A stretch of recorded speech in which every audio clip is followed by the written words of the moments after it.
3 days, Egypt was swallowed by darkness, a silence so heavy, even the mighty Pharaoh trembled. But Pharaoh's heart was hard. The warnings, the plagues ignored, and one final judgment was coming. At midnight, the Lord would pass through Egypt, and no house untouched by his power.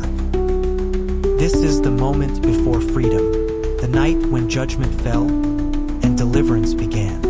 Then the Lord said to Moses, "Go to Pharaoh, for I have hardened his heart and the hearts of his officials, so that I may perform these signs of mine among them, that you may tell your children and grandchildren how I dealt harshly with the Egyptians and how I performed my signs among them, and that you may know that I am the Lord."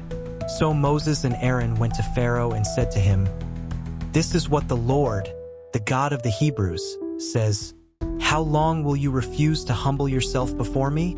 Let my people go so that they may worship me. If you refuse to let them go, I will bring locusts into your country tomorrow. They will cover the face of the ground so that it cannot be seen. They will devour what little you have left after the hail, including every tree that is growing in your fields. They will fill your houses and those of all your officials and all the Egyptians, something neither your parents nor your ancestors have ever seen from the day they settled in this land till now." Then Moses turned and left Pharaoh. Pharaoh's officials said to him, "How long will this man be a snare to us? Let the people go so that they may worship the Lord their God. Do you not yet realize that Egypt is ruined?" Then Moses and Aaron were brought back to Pharaoh. "Go, worship the Lord your God," he said. "But tell me who will be going." Moses answered, "We will go with our young and our old, with our sons and our daughters, and with our flocks and herds, because we are to celebrate a festival to the Lord." Pharaoh said, "The Lord be with you. If I let you go, along with your women and children, clearly you are bent on evil. No, have only the men go and worship the Lord, since that's what you have been asking for." Then Moses and Aaron were driven out of Pharaoh's presence.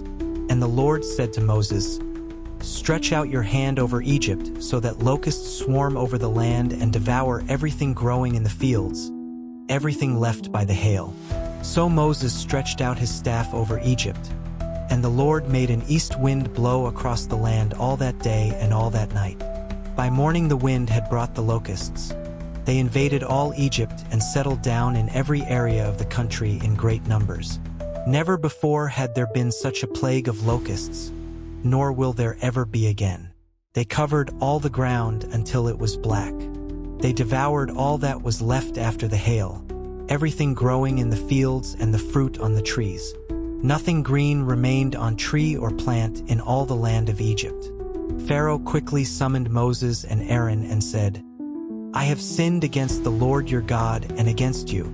Now forgive my sin once more and pray to the Lord your God to take this deadly plague away from me." Moses then left Pharaoh and prayed to the Lord.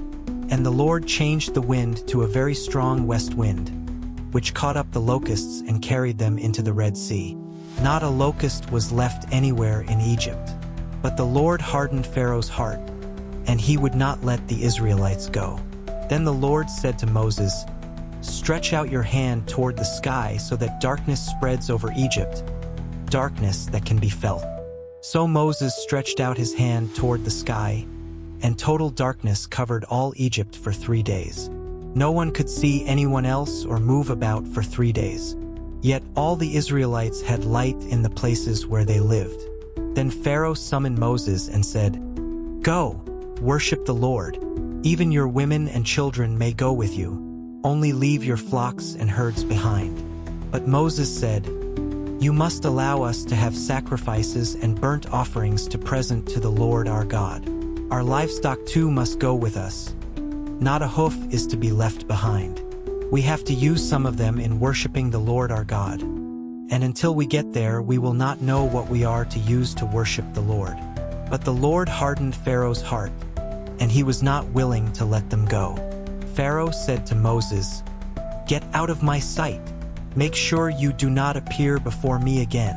The day you see my face you will die." "Just as you say," Moses replied, "I will never appear before you again." Now the Lord had said to Moses, I will bring one more plague on Pharaoh and on Egypt. After that, he will let you go from here, and when he does, he will drive you out completely. Tell the people that men and women alike are to ask their neighbors for articles of silver and gold. The Lord made the Egyptians favorably disposed toward the people, and Moses himself was highly regarded in Egypt by Pharaoh's officials and by the people. So Moses said, This is what the Lord says. About midnight I will go throughout Egypt. Every firstborn son in Egypt will die, from the firstborn son of Pharaoh, who sits on the throne, to the firstborn son of the female slave, who is at her hand mill, and all the firstborn of the cattle as well. There will be loud wailing throughout Egypt, worse than there has ever been or ever will be again. But among the Israelites not a dog will bark at any person or animal. Then you will know that the Lord makes a distinction between Egypt and Israel. All these officials of yours will come to me, bowing down before me and saying, Go, you and all the people who follow you. After that I will leave. Then Moses, hot with anger, left Pharaoh. The Lord had said to Moses, Pharaoh will refuse to listen to you, so that my wonders may be multiplied in Egypt.